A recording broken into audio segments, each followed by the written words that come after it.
Welcome back everybody, both new and old. It is once again time to do something stupid, I mean fun, with our lovely hunters, all in the name of maintaining the Abyssal Hunter agenda. If you don't know what's going on here, I look at all the event stages and go, you know what?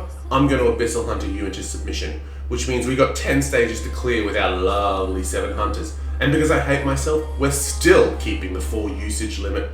So once I use an operator 4 times, that's it for the rest of the event. So come join me for what will 100% become a pilgrimage of pain that is mine, the Masses Travels AH Tower. MT1 starts us off on an easy stage. I mean, I hope the first stage of an event is easy. The only hard part about this is it's 2 lanes, but by using 2 operators, that's not a problem. MT1, done. MT2 introduces us to one of the event mechanics of the Dream Tiles, and this event mechanic is not okay. When trying to clear stages with as few ops as possible, having ops be unable to attack or block until they wake up is awful, especially when most of the team has very limited range. So for this event, you can just think of Dream Tiles as band tiles, because I don't want to touch them 90% of the time.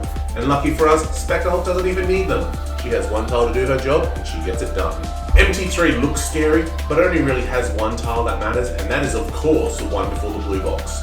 Our captain holds the line with just a little bit of touch-up healing from Scardio on her S1, and we take a pretty easy clear, all things considered.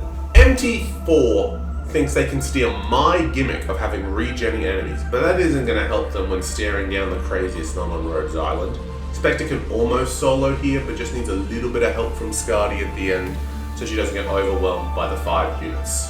MT5 is the first time we have to use an event mechanic and use the Dream Tile, while also being the worst nightmare of the stage for us, and 100% flying enemies for a Deadeye and a Hookmaster to deal with. For the first half of the clear, we're just using S2 Gladia when needed on the bottom side, and then carefully timing an S3 Scardy ult towards the end for that AoE damage to prop the fear on the birds, and giving Andriana just enough time to kill them before they fly right into the blue box and take home this clear. Stage 6 sees Andriana and Gladia holding the top lane with Spectre ult and Scardy on the bottom. Scardy is placed facing right, and we slowly get to chain awaken the helper units from the event. But other than that, stage 6 is a pretty simple clear. MT7 is another heavy aerial enemy stage. Gladia goes down first, then Andriana, and after she wakes up, they both get to work on the Flipper of Sancta. OG Spectre holds back a few ground enemies, making sure Gladia has her full attention on the flying ones. Not a hard stage, but also not a fun one. MT8 is the fun stage. Like I said before, Dream Tiles are basically band tiles, which really doesn't give us much to work with. Our captain goes down first with S3, and I'm using him to slowly chip away at the mini-boss. Without Gladia, we're really relying on Spec Ult Doll Keeper mechanic to keep the left side healthy, while OG Spectre's natural regen for the right side. Scardy Ult finally wakes up, and with her S3, kills the first set of birds and awakens some of the helpers, which let us deal with the air units for us. We keep using the captain's S3 when we can to kill the mini-boss ASAP, since he is the only way for us to deal with her.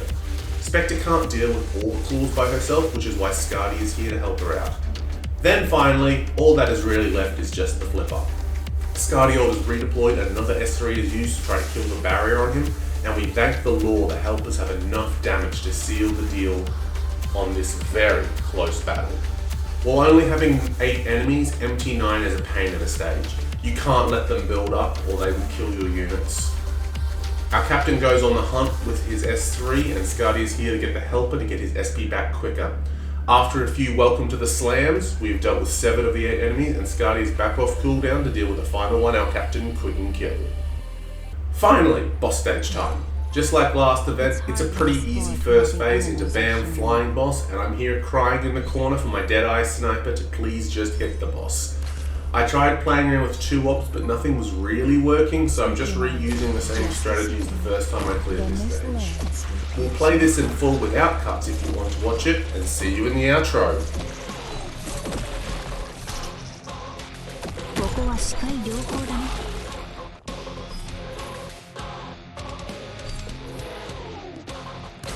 Who takes joy in the fall?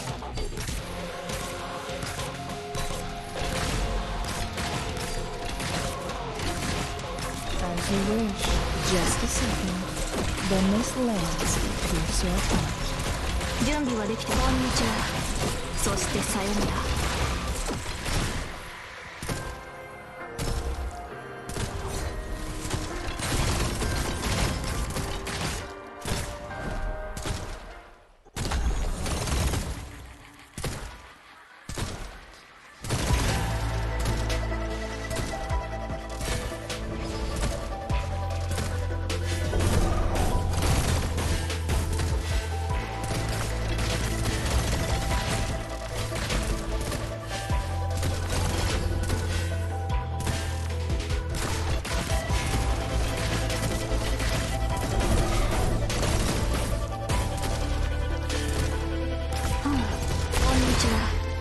してさよなら Speak your mind As you wish Have I granted you the permission to invade my place?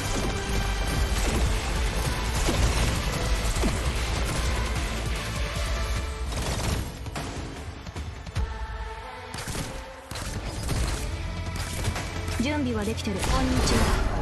そしてさよなら Watch out. The currents will pull the weak into the abyss.